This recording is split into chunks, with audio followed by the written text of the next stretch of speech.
There is trout in here, though, but no. I love this.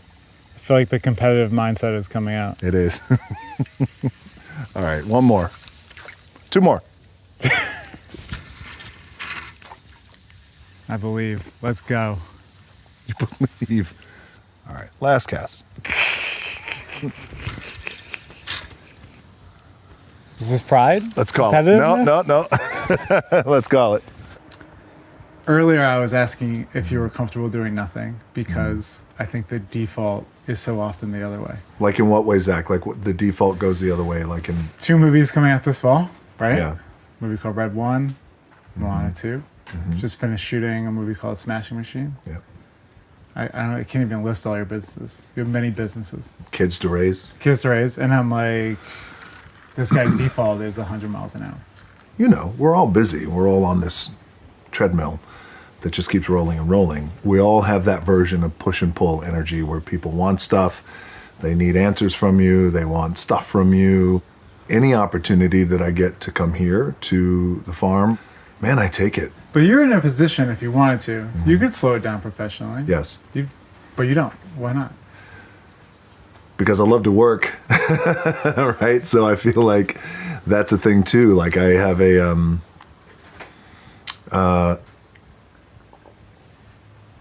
it's an addiction. Not the addiction, oh, I just have to be moving and have to do something and I have to work, but the addiction is I want to do stuff that I love to do. Now, years ago, when I reached my 2nd level, 3rd level of life, 4th level, when still trying to figure shit out as men, I believe that, work begets work, and you got to make hay while the sun is out. I think you heard that phrase. But now I've reached a point in my life where, yes, you got to make hay when the sun is out. However, I want to make sure that the hay I make is the hay that I love to make. So you feel like the choices now are different because of that? Like, what's an example of that? In what way? Well, we'll say 10 years ago, right when I hit my 4th level of life, and I thought, okay, well, not only does work beget work, but how much work could I do that would have the greatest impact? And I found myself being in a position where, with all my studio partners, I would back myself into a date. So Christmas, X year and a half, 2 years before that, there's our date. Now here comes the film. Now we work backwards from there. And I found myself doing that for years, actually. And it worked and it served me back then because it helped build my career. And I'm grateful for that. But so these days, there is no backing into a date. That shit is gone. There's no more backing into a date. Now it's, well, let's back into the project that I love to do. Moana, that universe, to help build that universe, live action, animation, Moana 2, live action Moana, Smashing Machine, for example. These are all projects that Red 1, that I want to do and that I love to do. So let's back into projects that I love doing. Let's start there. Red 1 and Moana 2. Different films, but I would say kind of both fall into the category of big crowd-pleasing films, right? Kind of been a lane of yours. Is that? Do you think that's fair to say? Yes. You know? Yeah.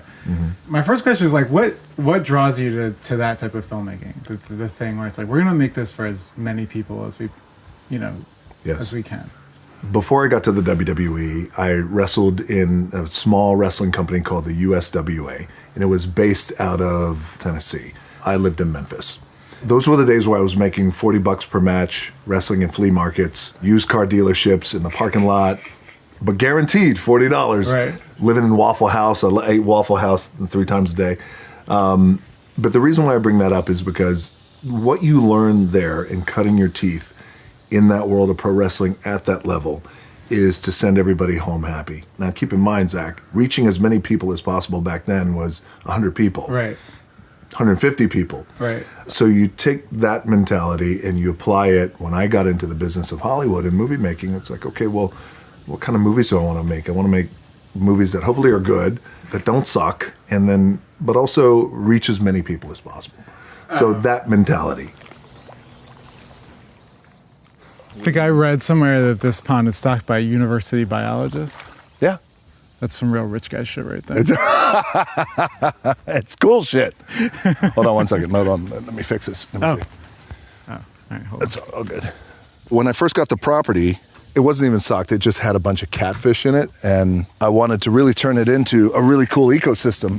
So instead of just calling up, a local spot and say, hey, can you dump a bunch of fish in here? Yeah. I thought, well, it's a beautiful piece of water, so let me call it local university and see if they have any kind of program. And luckily they do. The University of Virginia, they have a biology program where they come out, they measure the oxygen, the depth, everything here, yeah. And so we slowly built up this ecosystem in here. It's cool shit. You say rich guy shit, I say. But you're right, this is a shit I could not do when I had $7. Did you get a fish? Did I get a fish? Did I get a fish? Almost. No, I got a steak.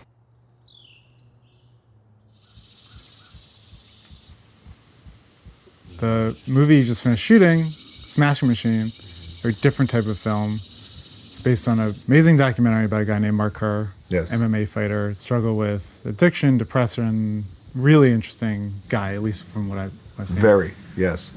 That feel like a different kind of film for you? A24 movie, Benny Safdie. That feel like a different kind of project? A complete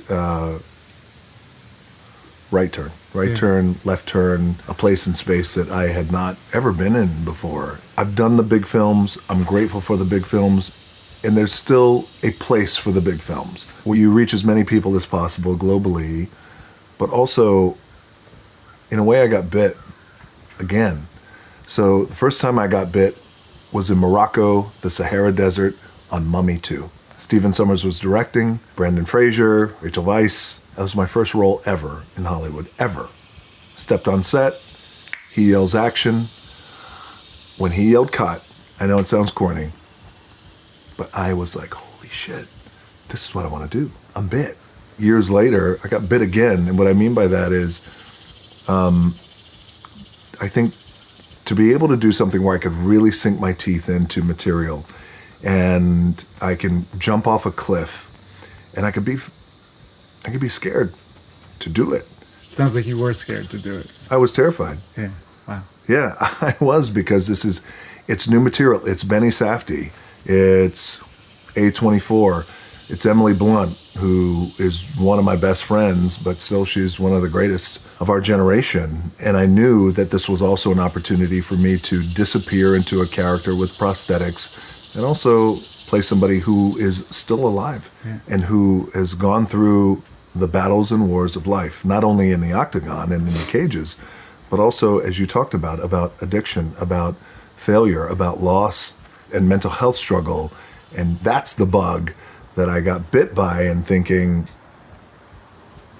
oh, well, this is what I want to do. Oh, so you think it'll change things going forward? 100%. Really? Yes. Now, not to say that, there's no more big movies, because the big movies are fun, and there's a place for them in our business.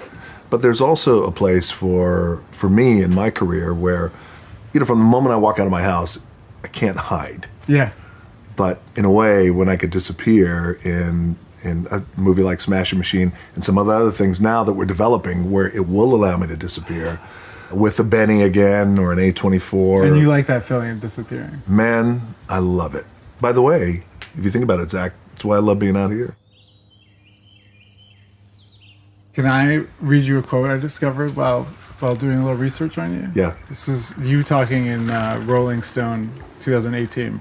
No one's going to see me play a borderline psychopath suffering from depression. I have friends I admire, Oscar winners, who approach our craft with the idea of sometimes it comes out a little darker and nobody will see it, but it's for me. Great, but I have other things I can do for me. I'm going to take care of you, the audience. I saw this and I was like, didn't he just kind of, and I'm not trying to slander Mark Kerr here, it's not one-to-one, but didn't he just kind of play a borderline psychopath suffering from depression? Yes. Yeah. So I don't know who the fuck that guy is. Yeah, who the fuck is that guy? Fucking asshole. We're saying that. Do you feel like you've changed your mind? I feel like I've evolved and grown. But by the way, that was my truth back then. Yeah. And in 2018, 6 years ago or so, going on 7, I did feel that way. And I felt I had this this conceit, and I idealized what my career should be at that time in 2018 of audience first. Let's take care of the audience first. So I get a piece of material, I look at it and think, okay, does this have 4-quadrant capability and opportunity? Audience is going to like seeing me in this role. Our audience is going to like seeing this. Our audience is going to like seeing that. What's evolved and changed, and I mean this respectfully because I love people, it's got to be for me. And now what I've realized is if it's for me, then it has to be the right thing. Whether that means, hey, a global audience, or whether it means a small audience is going to see it, or people might reject it, whatever it is. But I've reached that point in my career. Here we go. Christ. Nice. You play golf? Yeah. You can tell. That's like the golf swing cast? Now it's clicked in your head. Oh, yeah. Yes. Yeah. There is that like that repetitive technique aspect of it too. Do you play? I don't. Yeah. No. Kind of wish you hadn't brought that up with the camera around. Why? You know? You don't like golf? It's Look at just that, like, see? you know, I love the sport. I don't know if I love the associations or being known as a golfer. But the reality is I am, in fact, a golfer. Well, just athlete. Why can't we just say athlete? Athlete. You're an athlete, though. Yeah, I should have said that. Athlete. Watch this. We'll do it. All right, Zach, let me see the cast again. All right, let's go. Oh, hold on. That could have been embarrassing. Ah, perfect. Right to the spot. You an athlete? Yeah, how'd you know? I could tell. How'd you know? Yeah. I got one more Yeah. quote for you. I swear this is the last one. No, give me the quote. 2021, Vanity Fair. Okay. There are a lot of actors, and a lot of my friends, that utilize the platform of acting to explore their emotional shit.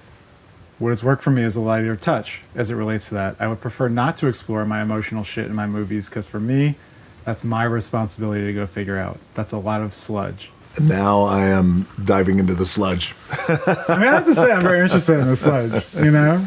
That was 2021. We're still dealing with COVID. Things are shut down. There's a heaviness in the air still. I felt like it was my responsibility at that time to not work my emotional shit out and my emotional sludge that I would otherwise work out in therapy on the screen. And the experience of maybe working out some emotional shit in the film, what was it like for you? Well, you know what you realize is it's okay. Yeah. You realize, first of all, I'm lucky to have this platform that as an artist and in art, you get to express yourself in ways that I might not be able to in any other world or any other occupation. I was being glib about emotional sludge, but you've talked about depression. You were talking about it before. You know, Yes. You said football career ended. Mm-hmm. You had a first marriage, Yes. ended, and you've talked about even 2017. I don't know exactly what happened then, but you've talked before about experiencing bouts of depression, Yes. basically. Yes. You haven't been quiet about emotional stuff necessarily, but this feels like a new kind of exploration of it a little bit, right? I think a convergence, Zach, of having an opportunity to potentially express myself and take an inward look at some of the material as it relates to film, where you can explore some of the challenges that you deal with in life and some of the things that are really fucked up at times. So, yes, in the past I've been open, and I think it's important and critical for me to be open for the sole reason that it's good for me. Really? Yes. In what way? Because I feel like if I'm asked about mental health and some of the challenges I've had in the past, we should name it what it is, and it's okay to be open about it, and it's okay to be vulnerable about it. It's okay to, at times, rip yourself open. Especially if you were like me. I grew up an only child. By the time I was 13, my parents were already on the fritz, and everything came to me to try and solve and figure out. And I didn't have anybody to turn to. I didn't have a mentor. I didn't have a big brother. So it was like, I need to figure all this shit out on my own. So you figure out the shit on your own, and then the shit you don't figure out, well, guess where it goes? In there. So you keep it in here for a long time. it's always easy to have these conversations in the past tense, right? Like, oh yeah, that was my football career or whatever. Sure. That was my first marriage. Is this something that's still with you in some way? Oh man, there's a lot of stuff I think that still needs healing currently, and and I continue to work on it. I have a somewhat meta question for you. You and I have just met. We don't really know each other, but you seem like a genuinely nice guy. You definitely have already learned the name of my son. Yes. The name of my wife. Yes. You've saluted my father on his retirement. Yes. God bless him. Forgot your name already. Yeah. I'm a miserable East Coast cynic. Terrible heart. Bad human Cold. inside. How are you like this? Where does that come from?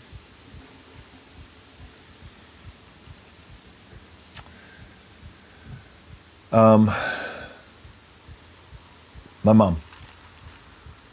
She'll see this and automatically become your biggest fan. True story, because like, oh, you met my son. She's my biggest fan. And you're going to do a story about my son. Yeah. So now she's your biggest fan.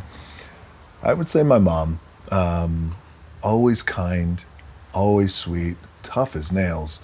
I'm half black and half Samoan.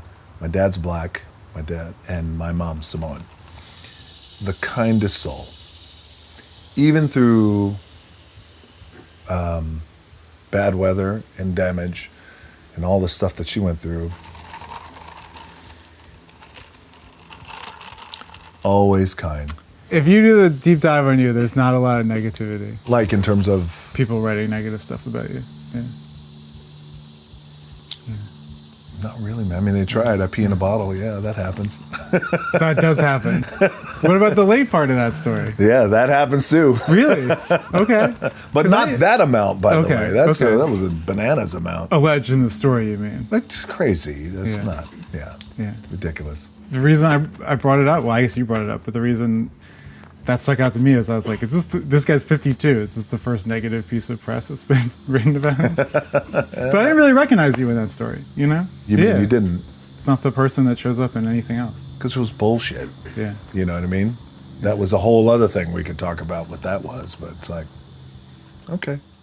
You used to tell a story about early in your movie career, you get in, mummy stuff goes great, but you kind of get into a groove that you're not thrilled with. You go to your agents and you say, I'd really like to be George Clooney or Will Smith. Yes. Maybe bigger or better even. Yes. And the agents don't really get it. Ultimately, you find new representation. Yes. You have a lovely career that follows. Yes. The question is, do you feel like that happened? In terms of? In terms of what you were asking for. What I was asking for? Yeah.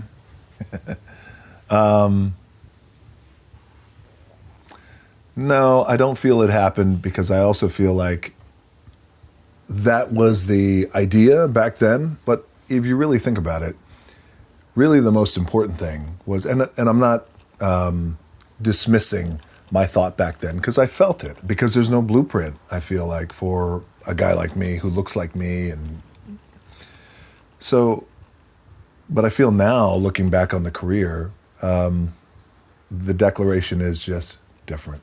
Yeah. That's all. What's the goal now then? The goal now is to get up every day and run towards the stuff that I love doing. It could be 100 things, it could be 10 things. There's human beings, I want to run towards them. There's my children, I want to run towards them, my family, etc. So that's the goal. Do you allow yourself to ever imagine or picture what's on the other side of all that running?